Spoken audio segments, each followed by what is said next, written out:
दोस्तों ये वीडियो सिर्फ स्पेशली मेरे स्टूडेंट्स के लिए बना रहा हूँ मैं, जिन्हें ये टॉपिक्स मैं पढ़ा चुका हूँ पहले। आज जो पढ़ाने वाला हूँ जो थोड़े से टफ़ और थोड़े अच्छे टॉपिक हैं, उनके पहले थोड़ा सा एम्पियर्स लॉ का रिवीजन कर लेते हैं।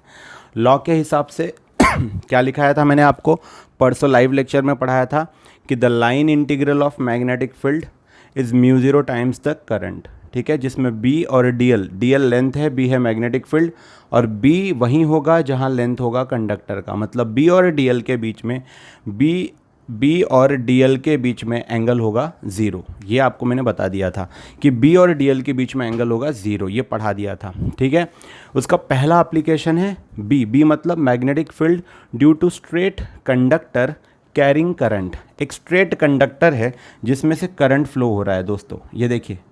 तो इसके चारों तरफ मैग्नेटिक फील्ड होगी। इस पॉइंट पे जिसकी लेंथ है DL, वहाँ मैग्नेटिक फील्ड क्या होगी? तो B और DL एक दूसरे को 0 डिग्री पे हैं, ये ध्यान रखना है। ठीक है, तो ये है उसका फाइनल आंसर, जिसको छोटे से टर्म्स में मैंने सॉल्व कर दिया है। B इंटू DL μ0I, तो BDL को BDL cos थीटा लिखा था, μ0I cos 0 1 थीटा 0 ले लिया।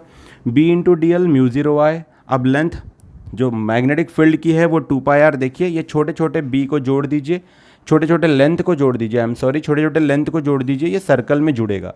तो क्योंकि वो सर्कल में जुड़ेगा तो जो लेंथ होगी वो 2πr सरकमफरेंस हो जाएगी μ0I। B की वैल्यू 2πr मल्टीप्लिकेशन से डिवीजन, डन, ये हुआ। ठीक है, इसमें आपकी स्टेट बोर्ड की टेक्स्ट बुक में टोरॉइड में जो कन्फ्यूजन है वो भी मैं दूर करने वाला हूँ। कन्फ्यूज़ नहीं होना है, टेंशन नहीं लेना है। Second application, magnetic field inside a solenoid.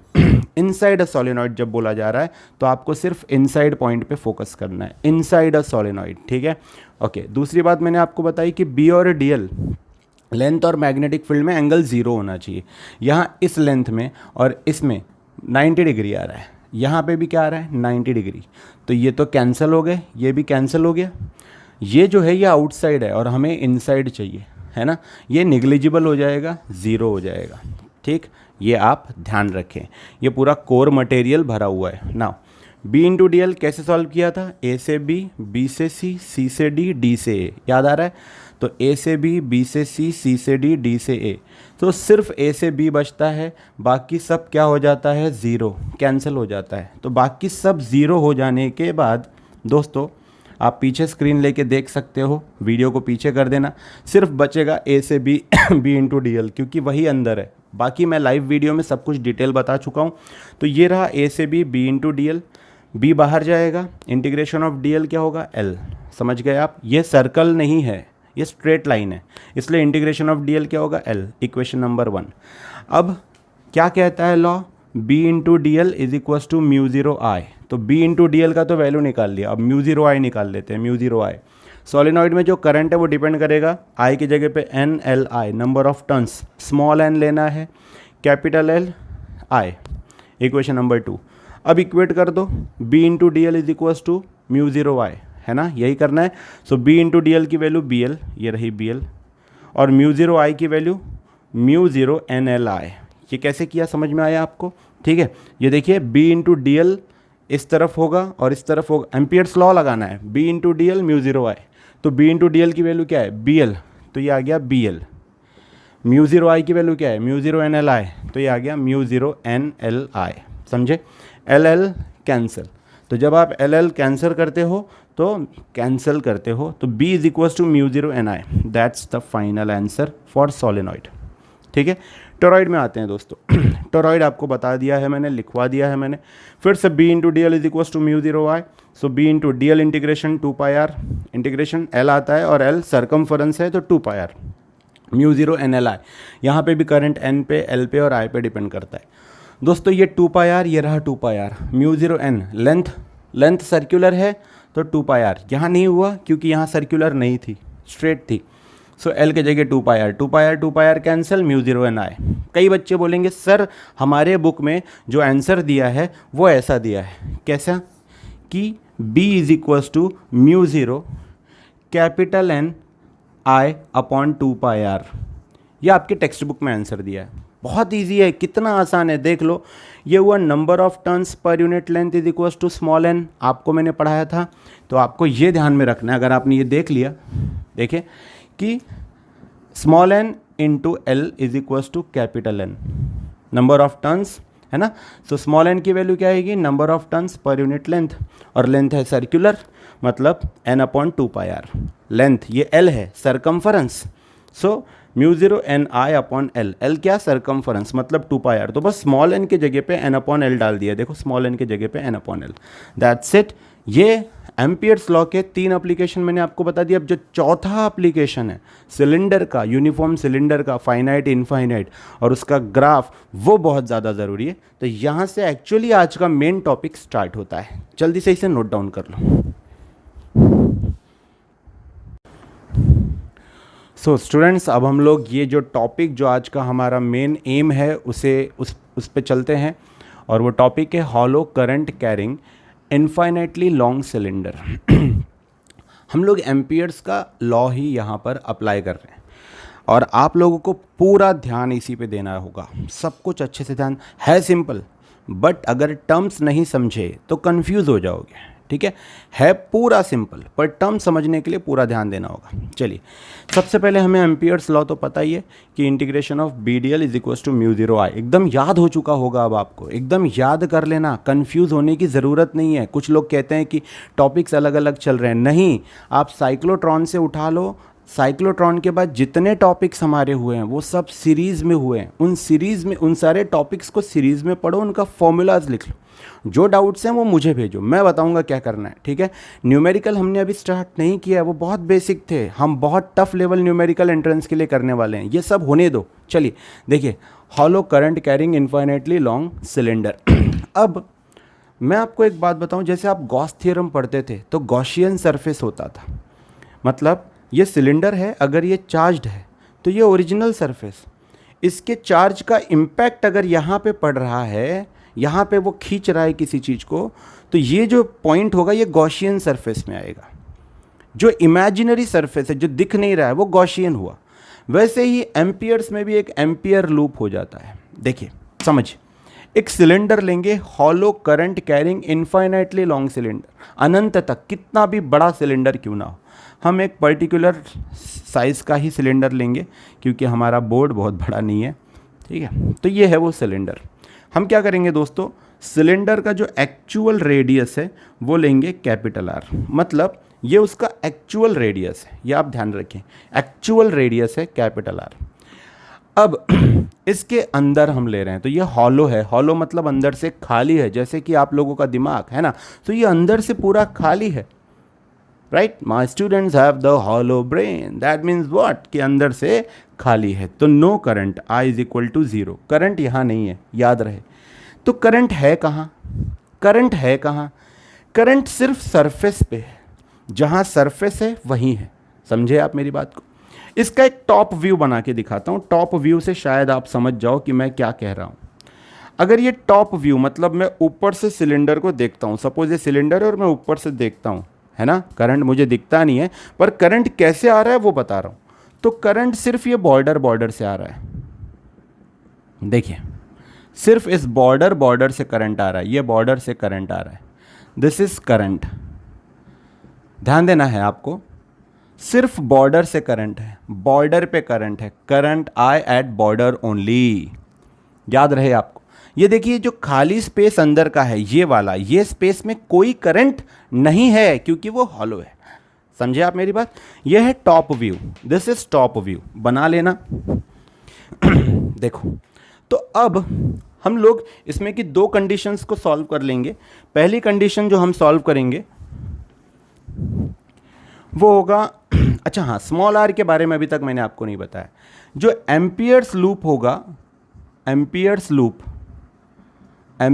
Loop उसका रेडियस हम स्मॉल आर लेंगे। अब एम्पियर्स लूप क्या है, बोला गया है, दो कंडीशन पढ़ूंगा मैं, एक अंदर एक बाहर, मैग्नेटिक फील्ड इनसाइड और एक मैग्नेटिक फील्ड आउटसाइड। ये दोनों कंडीशन मैं आप लोगों को समझाने वाला हूँ, ठीक है। प्लीज़ पे अटेंशन, पूरा अच्छे से ध्यान दीजिए आप लोग। तो सपोज मैं ले रहा हूँ कि स्मॉल आर, मतलब यहाँ पे कोई पॉइंट ले रहा हूँ जिसका मैग्नेटिक फील्ड मुझे देखना है। अब ये पॉइंट कहाँ है दोस्तों, सिलेंडर के बाहर है।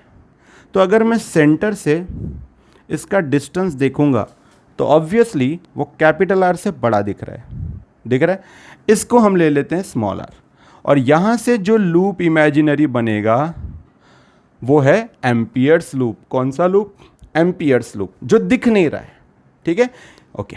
तो ये है स्मॉल आर। तो small R is greater than या इक्वल टू ले लेते हैं कैपिटल आर। बाहर क्या होगा मैग्नेटिक फील्ड, या सरफेस पे क्या होगा, यही हमें फाइंड करना है। ठीक है दोस्तों, चलिए तैयार हो जाए।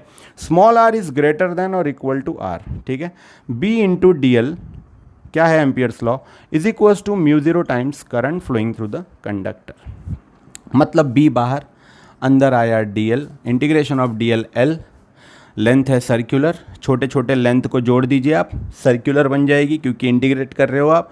सो B into two pi R is equals to mu zero times I. बहुत ही सिंपल है, इसका मतलब b is equals to mu zero times I upon two pi are.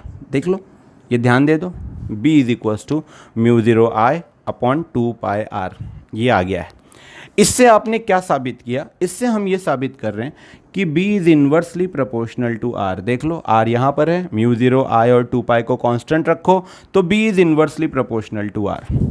Right, ये हमारी एक कंडीशन हुई दोस्तों। जल्दी से इसे नोट डाउन करो, अभी हम दूसरी कंडीशन पे जाने वाले हैं। ये हमने क्या लिया है कि r is small r is greater than और इक्वल टू कैपिटल R। तो हम मैग्नेटिक फील्ड अंदर नहीं फाइंड कर रहे हैं, हम बाहर फाइंड कर रहे हैं। कैसे सर, बाहर कैसे फाइंड कर रहे हैं? क्योंकि स्मॉल आर मतलब जो एम्पियर लूप है वो ग्रेटर है कैपिटल आर से। देखो, कैपिटल आर इसकी बॉर्डर तक है और स्मॉल आर बॉर्डर से बाहर है, मतलब बाहर की बात कर रहे हैं हम। This is about outside. Outside और ऑन द सरफेस भी चलेगा। ऑन द सरफेस क्यों बोल रहे हो सर? क्योंकि इक्वल टू आर भी बोला है। ठीक है, ये हुई आपकी पहली कंडीशन। जल्दी नोट डाउन करिए, जल्दी से नोट करिए।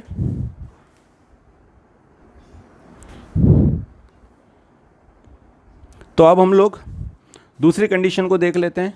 दूसरी कंडीशन में भी हम पहले एक सिलेंडर बना लेते हैं।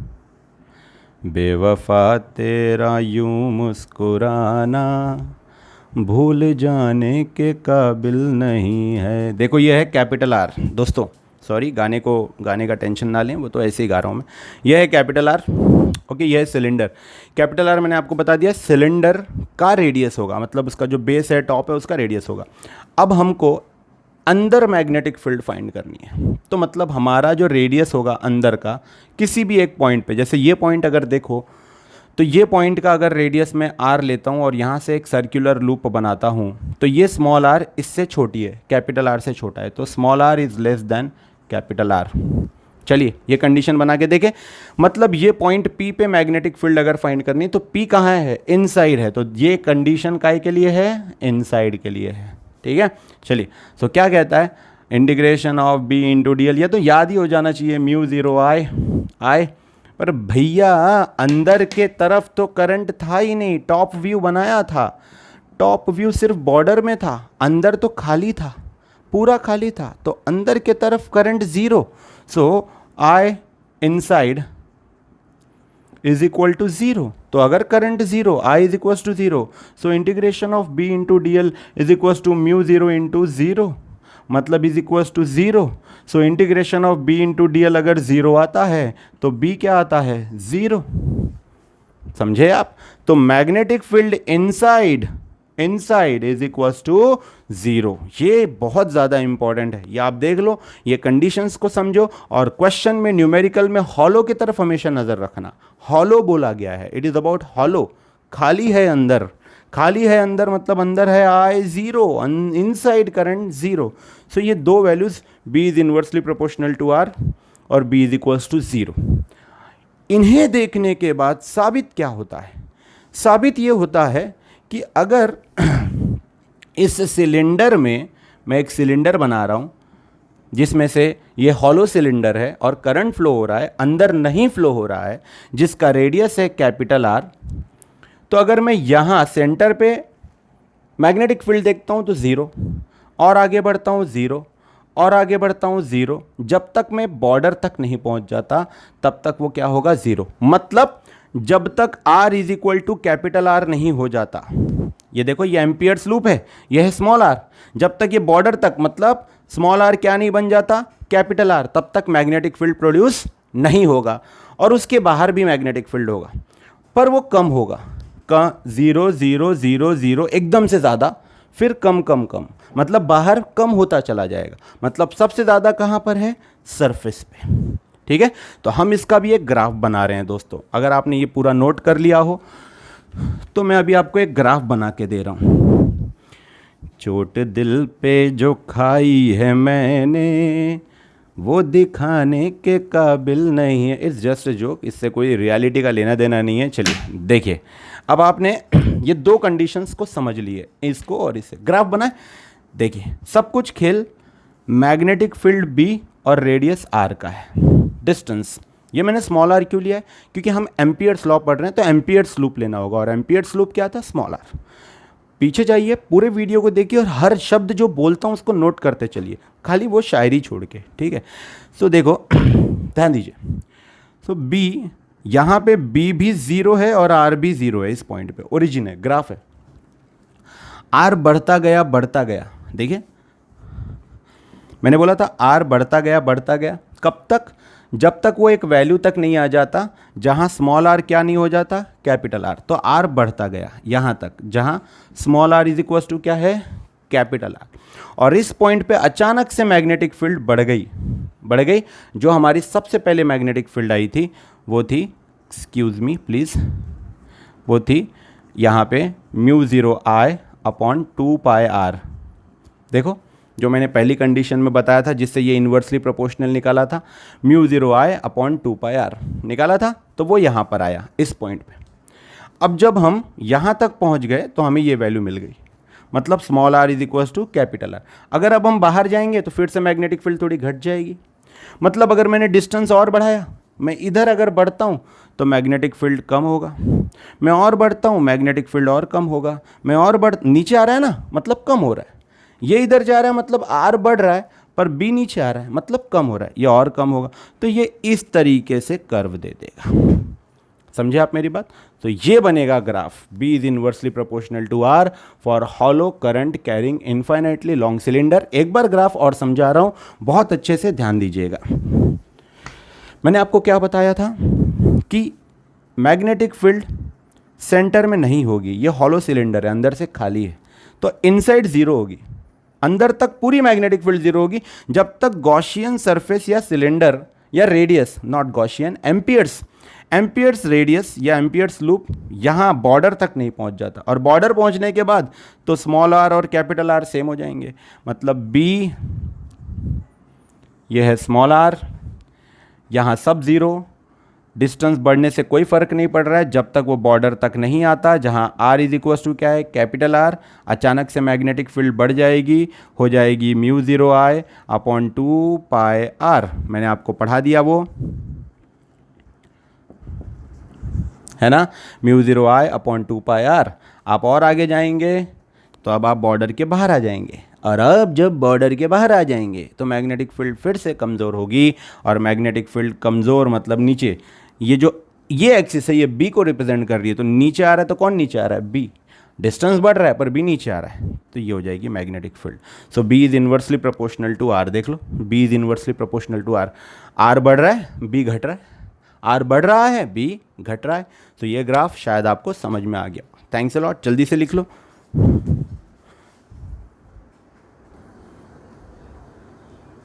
ठीक है, तो जब आप वो कर चुके हो तो अब आप देखिए, अब जो अगला टॉपिक है वो हॉलो नहीं है, वो भी इनफाइनाइट सिलेंडर के बारे में। ये पढ़ने के लिए दिमाग खोलिए, बार बार वीडियो देखिए, 2 बार देखिए, 3 बार देखिए, दिमाग को ओपन करिए। ठीक है, okay. Solid infinite current carrying cylinder. Now it's solid. Solid का मतलब होता है दोस्तों अंदर से पूरा भरा हुआ सिलेंडर। अभी तक मैं आपको जो सिलेंडर बता रहा था वो हॉलो था, तो करंट सिर्फ बॉर्डर से बह रहा था, सिर्फ बॉर्डर पे करंट था, टॉप व्यू में यही था। पर ये अंदर से भी भरा हुआ है, और जब ये अंदर से पूरा भरा हुआ है कोर मटेरियल, तो इसका जो करंट है ना दोस्तों, वो अंदर से भी इस तरीके से फ्लो होगा। बॉर्डर से तो होगा, अंदर से भी होगा। ठीक है, क्या आप मेरी बात समझ रहे हैं? तो करंट डेंसिटी बढ़ जाएगी, इसलिए यहाँ एक्शन में करंट डेंसिटी आ जाती है। तो याद रखें, इसके लिए आप याद रखें कि इसमें आप करंट डेंसिटी ज़रूर लिख दें। जे इज़ करंट डेंसिटी, और जे का फॉर्मूला होता है current per unit surface area. J is equals to I upon A, current per unit surface area, current density, ये ज़रूर ध्यान रखेंगे। चलिए मैं आपको बता रहा हूँ, अब ध्यान देना, प्लीज़ पे अटेंशन। देखिए हम लोग एक सिलेंडर ले रहे हैं जो अंदर से पूरा भरा हुआ है, ठीक है, यह है अंदर से पूरा भरा हुआ।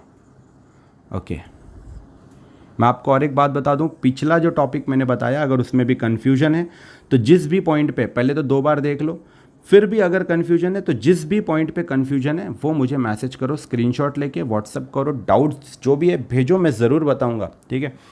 ओके, ये है कैपिटल आर, जैसा कि आपको बताया गया है कि हम जो सिलेंडर ले रहे हैं दोस्तों, हम कोई भी सिलेंडर ले रहे हैं तो उसमें जो रेडियस होगा सिलेंडर का वो हम कैपिटल आर ले रहे हैं।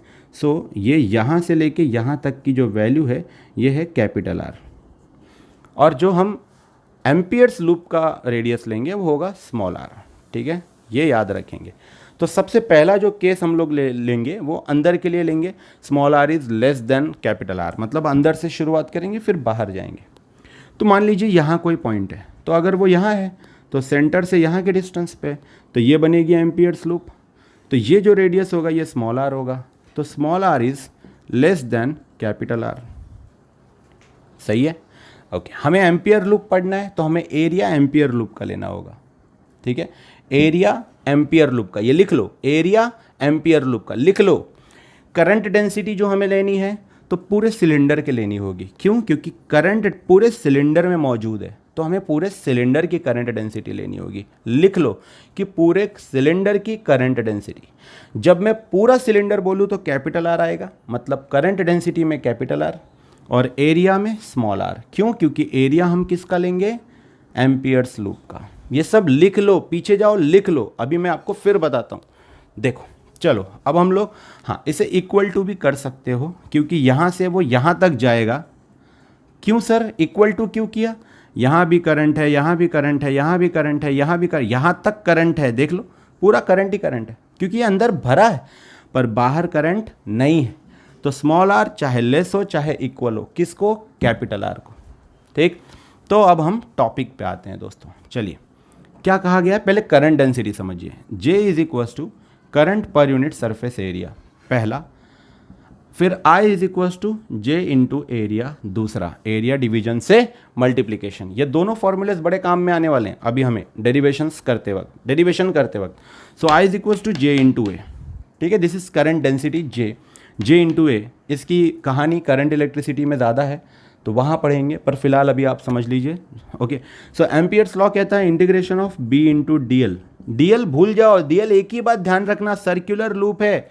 एम्पियर लूप कैसा है, सर्कुलर, सर्कुलर है तो DL का इंटीग्रेशन L और लेंथ सरकमफरेंस 2 पाई r, हाँ। So B into DL is equals to क्या होता है, म्यू 0 I। ओके, सही लिखा है मैंने, मतलब integration of B into DL is equals to mu 0 I की वैल्यू J इंटू ए, देखो। सो I के जगह पे लिख रहा हूँ J इंटू ए, कन्फ्यूज नहीं होना है, बहुत ही सिंपल है, देख लो, बताओ। B into DL is equals to mu 0 I के जगह पे J इंटू ए, तो J इंटू ए जैसा दिख रहा है वैसा ही लिखो, कोई टेंशन नहीं है। अब मैं यहाँ लिखता हूँ, सो J की वैल्यू क्या है दोस्तों, I upon A, right, I upon A. पर जब मैं करंट डेंसिटी लूंगा, ध्यान देना, I अपॉन ए और इस एरिया पे ध्यान देना, तो अब मैं देखिए क्या करने जा रहा हूँ। So it is B into DL is equals to mu 0 J के जगह पे मैं लिखूंगा I अपॉन एरिया, एरिया लिखूंगा पाई आर स्क्वायर, एरिया लिखूंगा पाई आर स्क्वायर। मैं जब करंट डेंसिटी लूंगा तो करंट डेंसिटी मैं पूरे सिलेंडर का लूंगा, J इज करंट डेंसिटी, तो उसमें जो एरिया होगा वो पूरे सिलेंडर का होगा। शब्द को सुनो, करंट डेंसिटी लूंगा, पूरे सिलेंडर का लूंगा, उसमें जो एरिया होगा वो पूरे सिलेंडर का होगा। तो पूरे सिलेंडर का रेडियस क्या है, कैपिटल आर, इसलिए यहां पे क्या लिया है, कैपिटल आर, ठीक है। तो I upon pi R square कैसे आया सर, अरे J is equal to I upon A मतलब एरिया, एरिया समझे, तो एरिया क्या आएगा, पाई आर स्क्वायर, ठीक है, इनटू साथ में क्या है, ए। ये जो एरिया है ये वो एरिया है जिसे आप काउंट कर रहे हो एम्पियर्स लूप, है ना। सो आप यहाँ लिखोगे पाई स्मॉल आर स्क्वायर। बिल्कुल टेंशन नहीं लेना, करंट डेंसिटी पूरे सिलेंडर का, इसलिए एरिया पूरे सिलेंडर का, तो आई पूरे सिलेंडर के उस क्रॉस सेक्शन का। तो सिलेंडर का एक क्रॉस सेक्शन सर्कल होता है, इसलिए हमने एरिया सर्कल का लिया है। Okay, into pi R square. ये एरिया किसका होगा? इस क्रॉस सेक्शन का, जहां पे क्या फाइंड कर रहे हैं? Amperes loop. बार बार बता रहा हूं, ये यहीं पे कंफ्यूज होंगे आप कि कौन सा कब लेना है और कौन सा कब लेना है। करंट डेंसिटी पूरे सिलेंडर का, तो एक क्रॉस सेक्शन का एरिया लोगे। सिलेंडर का एक क्रॉस सेक्शन मतलब एक छोटा हिस्सा सर्कल होता है, इसलिए पाई आर स्क्वायर। और क्योंकि पूरा सिलेंडर लिया है तो कैपिटल आर रेडियस आएगा। और जब एरिया आप एम्पियर्स लूप का लोगे तो स्मॉल आर आएगा। क्लियर है? तो दोस्तों पाई पाई कैंसिल कर दो, b into D L, B बाहर, dl का इंटीग्रेशन l सर्कुलर लूप है तो l क्या आएगा? 2 पाई r आएगा। सर्कुलर लूप है, हम लोग किसका सर्कुलर लूप हम क्या फाइंड कर रहे हैं? हम किसी एक अंदर के पॉइंट को फाइंड कर रहे हैं, तो हम एम्पियर्स लूप का सर्कुलर लूप लेंगे जिसका रेडियस है r, इसलिए 2 पाई r। ये गलती ना हो, ठीक है। जब याद करो हमने ये बाहर का लिया था, करेक्ट, तो हमने ये सर्कुलर लूप ली थी। जहाँ हम मैग्नेटिक फील्ड फाइंड करते हैं हम वो लूप लेते हैं। हम अभी मैग्नेटिक फील्ड फाइंड कहाँ कर रहे हैं? अंदर, तो हम अंदर के लूप का रेडियस लेंगे, ठीक है। तो देखो ध्यान दो, so b into 2 pi R is equals to mu 0 I upon R square into small R square. 2 pi R को यहाँ भेज दीजिए, सो ये हो गया b is equals to mu 0 I R square upon 2 pi R into capital R square. देख लो, अब स्मॉल आर एक आर कैंसिल, मैं रिपीट करूँगा, b is equals to mu 0 I, इधर एक आर बचा है, आर नीचे बचा है 2 पाई आर स्क्वायर, तो 2 पाई आर स्क्वायर। देख लो, और दोस्तों I upon pi R square, current upon area, density, current upon area density, current upon area density, J की वैल्यू, राइट। हमने जे के जगह पे ये लिखा था, अब हम वही फिर से लिख देंगे। तो फिर से हमारे पास बचा b is equals to mu 0 J R upon नीचे बचा ट्वाइस, दैट इज यह है हमारा आंसर। फाइनल आंसर यहाँ लिख रहा हूँ, b is equals to mu 0 J R upon twice. जिन्हें नहीं समझा वो ध्यान से सुन लें, बहुत इजी था। देख लो,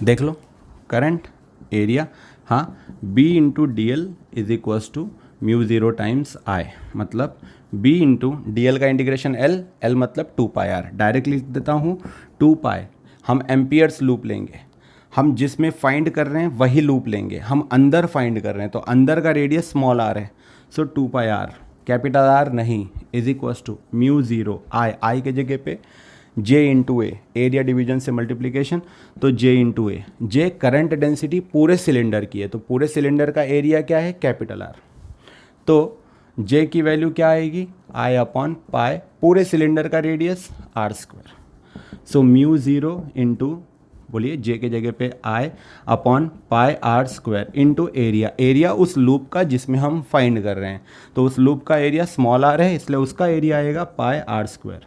सर सिलेंडर का एरिया तो पाई आर स्क्वायर नहीं होता, बहुत सही, लेकिन हम एक क्रॉस सेक्शन पढ़ रहे हैं, हम एक छोटा हिस्सा पढ़ रहे हैं जो कि एक सर्कल होता है। 5-5 के कॉइन एक के ऊपर रख दो, एक कॉइन सर्कल ही तो हुआ, ठीक है। सो म्यू 0 आई, ये हुआ b इंटू 2 पाई आर। अब आप सॉल्व कर लीजिए, यहाँ से उधर, उधर से इधर भेजिए, तो आपको फाइनली ये वैल्यू मिल जाएगी।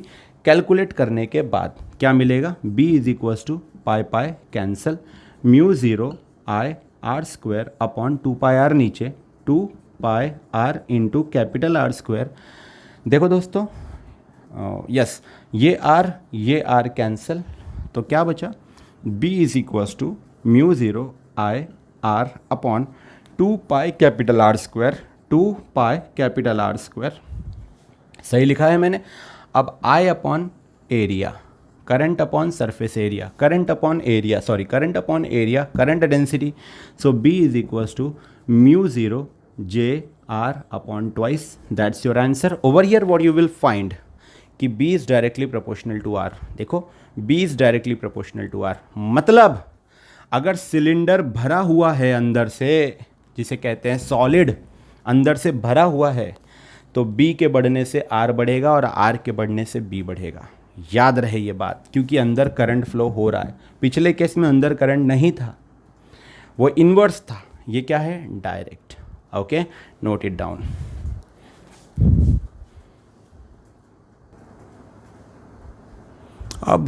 अब हम लोग अब हम पॉइंट को आउटसाइड लेंगे. इसके पहले पॉइंट इनसाइड था. कंसेप्ट याद रहना चाहिए, ये भरा हुआ सॉलिड सिलेंडर है. पहले केस वाला हॉलो सिलेंडर था. अच्छे से देखना, 2 बार देखना. नहीं समझे स्क्रीनशॉट लेना, मुझे व्हाट्सअप करना, मैं फिर से पढ़ाऊँगा. क्लियर? ओके. तो दोस्तों ये पॉइंट हमने ले लिया है. देखो ये रेडियस क्या था सिलेंडर का? Capital R.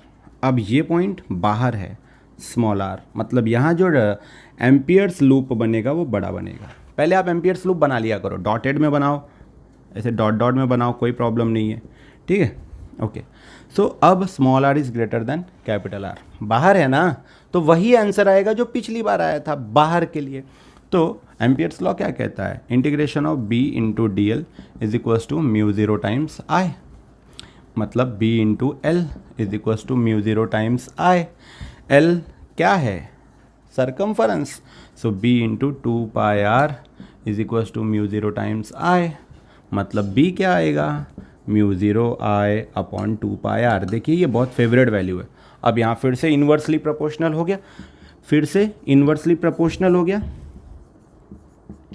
पिछले केस में क्या था? Directly proportional. अब क्या हो गया? Inversely proportional. चलिए ये दोनों केस को इस्तेमाल करके ग्राफ बनाते हैं.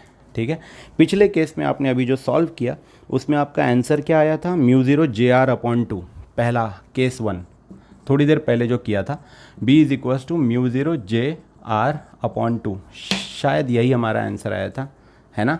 और सेकेंड केस 2 में हमने आंसर देखा कि b is equals to mu zero I upon 2 pi R. देखो यहाँ डायरेक्टली प्रोपोर्शनल है और यहाँ इन्वर्सली प्रोपोर्शनल है. ठीक है, चलिए ग्राफ बनाते हैं. बेवफा तेरा यूँ मुस्कुराना भूल जाने के काबिल नहीं है. चोट दिल पे खाई है मैंने, वो दिखाने के काबिल नहीं है. ऐसा कुछ भी नहीं है. चलिए, तो मैंने क्या बोला? ये b है और ये क्या है? Small r. यहाँ दोनों भी क्या है? 0,0. राइट. पहली कंडीशन ये थी जहाँ दोनों डायरेक्टली प्रोपोर्शनल थे. डायरेक्टली मतलब अगर b बढ़ेगा तो r बढ़ेगा, r बढ़ेगा तो b बढ़ेगा. पहली कंडीशन. तो देखो r बढ़ा b बढ़ा, ये आया आंसर. r बढ़ा b बढ़ा, ये आया आंसर. देखिए तो ये स्ट्रेट गया एक लेवल तक. करेक्ट. मतलब ध्यान देना कि शुरुआत हुई सेंटर से, r बढ़ा तो b बढ़ा, r बढ़ा तो b बढ़ा, यहाँ तक. देखिए यहाँ तक, जब तक स्मॉल r किसको इक्वल नहीं हो जाता? Capital R. और जैसे ही वो बॉर्डर पे आ जाता है, क्यों यहाँ ऐसा क्यों हो रहा है सर? क्योंकि ये पूरा भरा हुआ है, चारों तरफ करंट फ्लो हो रहा है. स्टार्टिंग से समझो तो small r is equal to capital R तक वो मैक्सिमम होगा. और जैसे ही वो बॉर्डर के बाहर जाएगा, फिर से मैग्नेटिक फील्ड कम होना शुरू हो जाएगी. और कम होने वाला ग्राफ अभी थोड़ी देर पहले आपको बताया था मैंने कि r बढ़ेगा, डिस्टेंस बढ़ेगा तो मैग्नेटिक फील्ड कम हो जाएगी. देखो वो कम हो रही है. उम्मीद है आपको ये टॉपिक समझ में आ गया. बार बार देखो. अगला जो सेशन है वो न्यूमेरिकल का होगा, जल्दी से सॉल्व कर लो. डाउट है तो ज़रूर बताइए.